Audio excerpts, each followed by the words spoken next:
Hi guys, welcome to Tenang Talk Podcast. Untuk episod ke berapa, tak apa, kita abaikan yang tu. So, seperti biasa, terima kasih kepada sponsor kita, Tenang MY.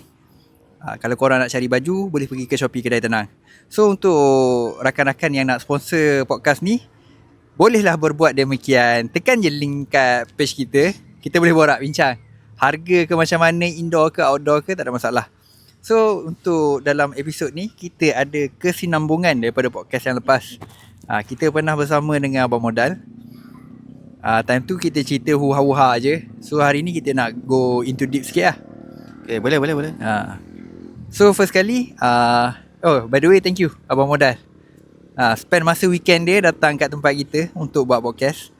Dan terima kasih juga kepada subscriber yang menonton video-video podcast kita, video business siri, apa-apa yang berkaitan dengan channel kita lah. Klien-klien kita yang buat editing apa semua. So first kali aku nak ucap terima kasih lah.